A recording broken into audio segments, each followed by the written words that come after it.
Hola, ¿qué tal, estimados estudiantes?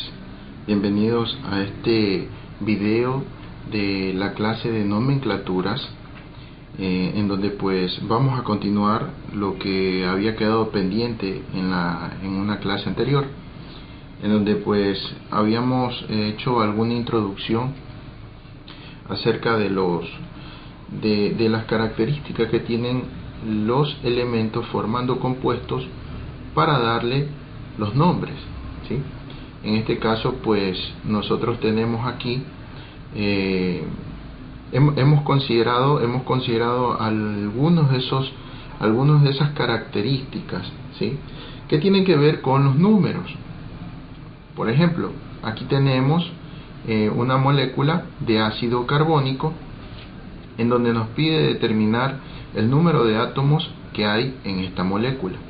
Bueno, aquí es muy fácil de indicar cuál es la cantidad de elementos que hay, porque recordemos, en la clase anterior nos decía que, bueno, en una molécula podemos encontrar un número como coeficiente que va delante de la molécula, podemos encontrar números como subíndices que van en las moléculas, ¿sí?, en cada uno de los elementos de la molécula, y podemos encontrar también las valencias, ¿sí?, que nos van a indicar los números de oxidación de la molécula. Pero en este caso simplemente vamos a describir cuánto hay de cada elemento.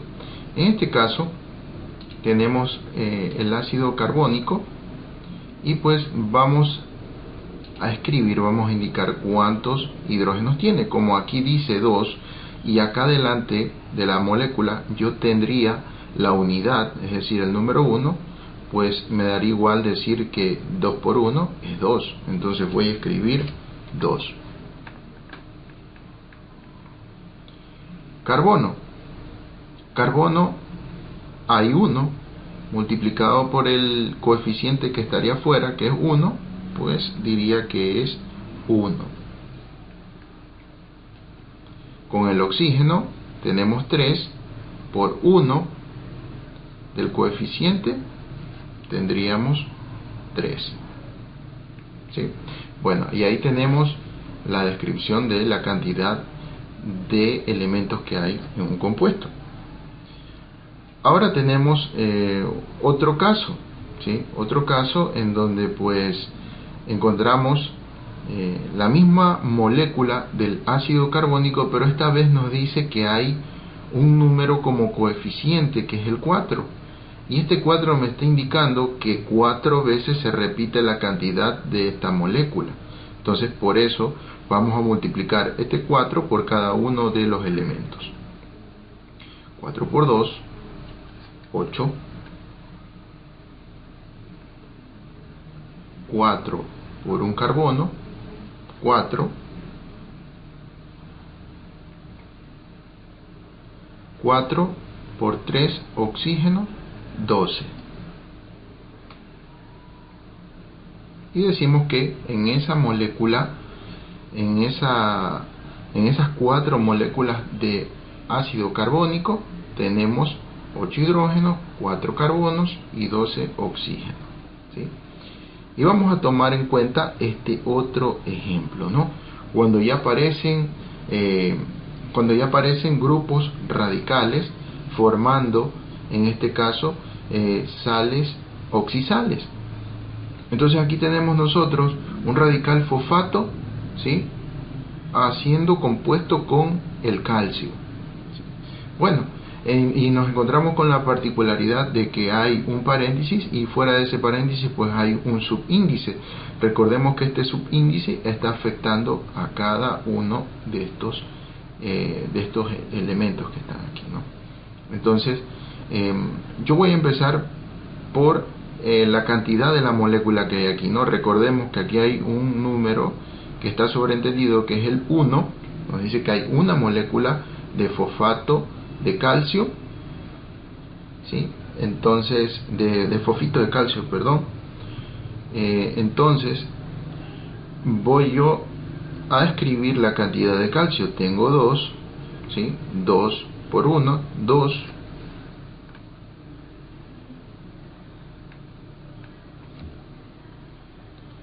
Y voy a multiplicar 2, que está fuera del paréntesis, por la cantidad de elementos que hay de fósforo. Como tengo 1, pues 2 por 1 es 2.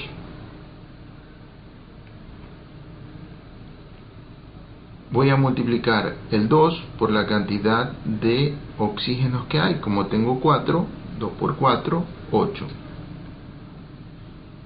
¿Sí? A su vez, pues, esta multiplicación, ¿no? 2 por 1, ¿sí? Pues es 2 multiplicado por el 1 que está acá, 2. 2 por 4, 8, por el 1 que está afuera como coeficiente, 8. Si aquí hubiera existido un número, por decir un 2, ya ahí había que hacer la multiplicación, la relación completa. Pues 2 por 1, 2, por 2 que está acá, 4. Ya cambiaría, ¿no? 2 por 4, 8, por 2 que está acá afuera, que estaría aquí afuera, 16. ¿Sí? Entonces, pueden ustedes ir practicando con estos otros ejemplos sencillos que hay aquí. Muy bien. Números de oxidación. Para calcular los números de oxidación nosotros los podemos hacer de una forma muy sencilla, porque sabemos que todas las moléculas, independientemente si se trata de un compuesto binario, de un compuesto terciario, de un compuesto cuaternario, ¿sí? Todas las moléculas pasan por un proceso de neutralización, ¿sí? Proceso de neutralización que permite estandarizar las cantidades reales de cada elemento. ¿A qué me refiero? Me refiero a que voy a escribir aquí el cloro. En esta fórmula que ustedes ven aquí, el cloro está trabajando con más 1, y el oxígeno está trabajando con menos 2. ¿Qué significa? Que el cloro aquí está trabajando con su valencia positiva menor, la más pequeña de todas, y adoptaría el nombre de este óxido, adoptaría el nombre de óxido hipocloroso, porque más 1 corresponde al prefijo y sufijo hipooso. Entonces tenemos un óxido hipocloroso. Pero bueno, en la fórmula, al observar la fórmula así, ¿no? Cl2O, que el 1 estaría sobreentendido, no es necesario escribirlo, ¿sí? Voy a escribir la fórmula acá como debería de quedar, ¿sí? Así. Entonces, cuando vemos esta fórmula y queremos saber cuál es el número de oxidación que tiene, en este caso, el elemento no metálico, el cloro, que nosotros sabemos que en los óxidos ácidos, siempre el oxígeno va a estar trabajando con menos 2.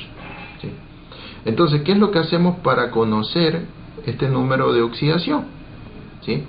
Para conocer este número de oxidación, lo que hacemos es multiplicar el número de oxidación del oxígeno por la cantidad de oxígenos que hay, y eso nos va a dar un resultado negativo, menos 2, ¿no? Menos 2 por 1, menos 2.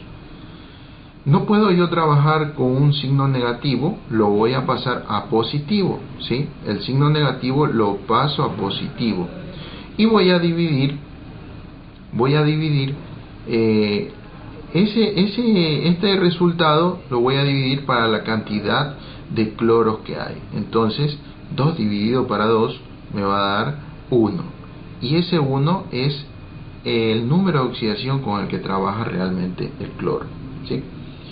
Bien, luego así podemos realizar para el resto de fórmulas que tenemos aquí, ¿no? Seguimos el mismo procedimiento.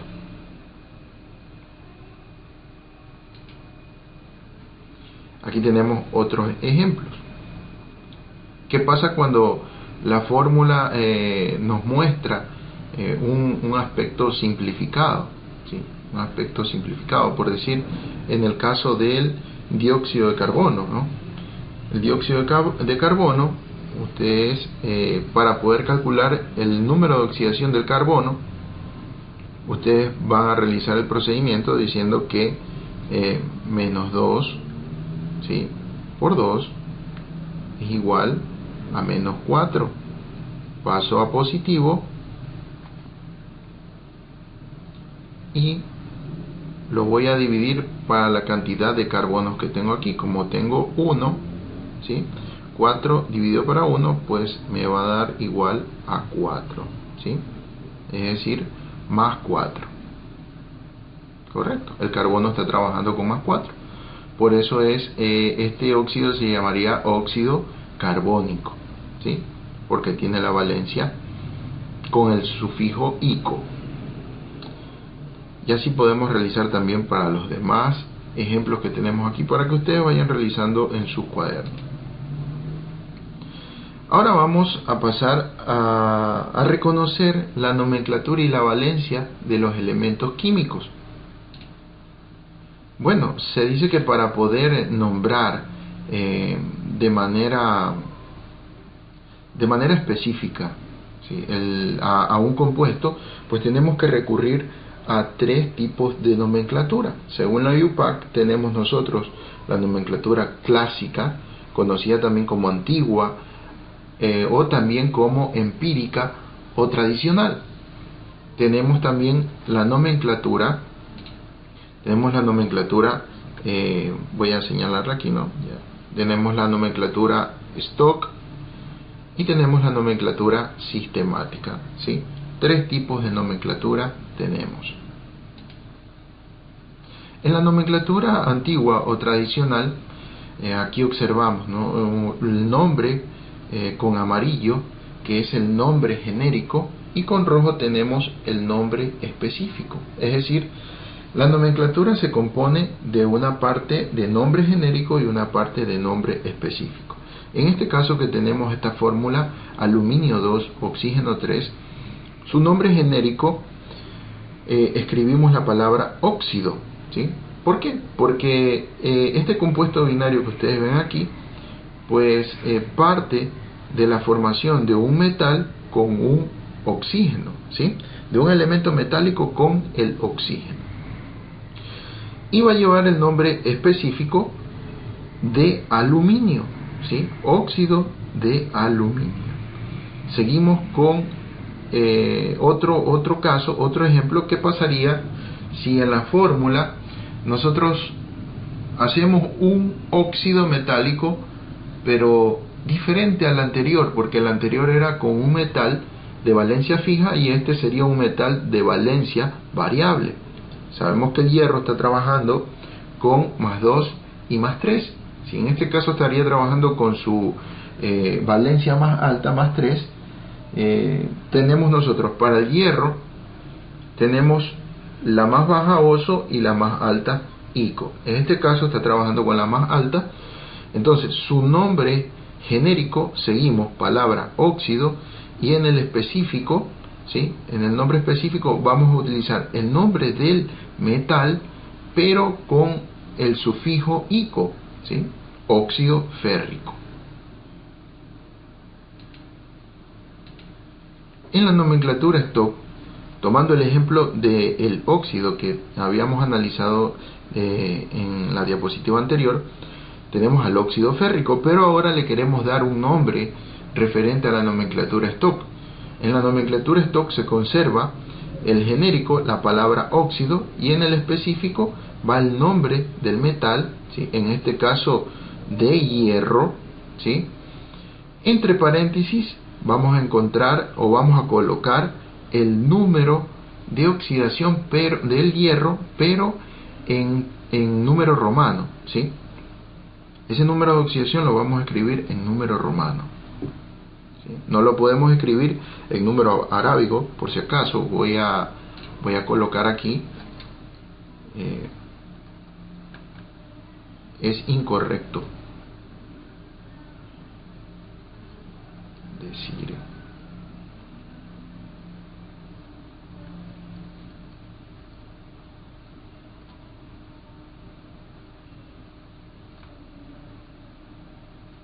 ¿sí? Es incorrecto decir óxido de hierro 3 con el número arábigo. Tiene que escribirse con el número en romano.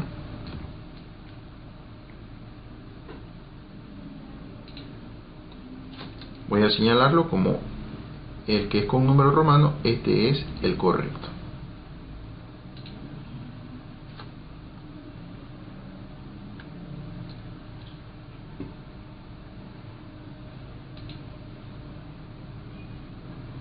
Nomenclatura sistemática. En la nomenclatura sistemática vamos a utilizar estos prefijos, ¿sí? Los prefijos mono, di, tri, tetra, penta, hexa, hepta, octa, nona, deca, etcétera, etcétera, para indicar la cantidad de elementos que hay en el compuesto.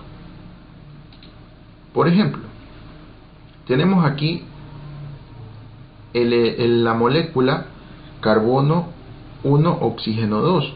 Entonces, en la nomenclatura, si en la nomenclatura tradicional nosotros decimos que es un óxido carbónico, en la nomenclatura stock diríamos óxido de carbono, entre paréntesis 2 en romano, ¿sí? Y en la sistemática pues diríamos, como hay dos oxígenos, el nombre genérico sería la palabra óxido, pero acompañado del prefijo di, porque hay dos, entonces decimos dióxido de carbono, ¿sí? Bueno, y algunos se preguntarán, bueno, dice el profesor que vamos a describir la cantidad de elementos que hay, ¿y por qué al carbono no le puedo poner monocarbono, dióxido de monocarbono? Bueno, yo les digo que en realidad no es que no se deba, o sea, se imponga o se diga es una camisa de fuerza, que no se deba decir, ¿sí? Que no se pueda escribir. Pero eso es una sugerencia de la IUPAC, eso es más por estética de la frase, omitir la palabra mono cuando se tiene un solo elemento, ¿sí? En realidad, bueno, hay compuestos que sí llevan la palabra, el prefijo mono cuando se menciona la cantidad de oxígeno, ¿sí? Pero no así para el específico, es decir, el nombre del no metal. Ahí no se utiliza la palabra mono, ¿sí? Se omite. En el caso de esta molécula tenemos que su nombre es trióxido por los 3 oxígenos de dinitrógeno. Miren, aquí aparece 2 nitrógenos, se utiliza el prefijo dinitrógeno. Si aquí hubiera sido un solo nitrógeno, pues ya saben, ¿no? Se omite la palabra mono y solamente se diría de nitrógeno nomás, ¿sí? Miren, y aquí está lo que les mencionaba hace unos instantes. Dice que es correcto escribir CO2 es igual a dióxido de monocarbono, pero cuando se trata de la unidad para describir el segundo elemento, la IUPAC recomienda no escribirla.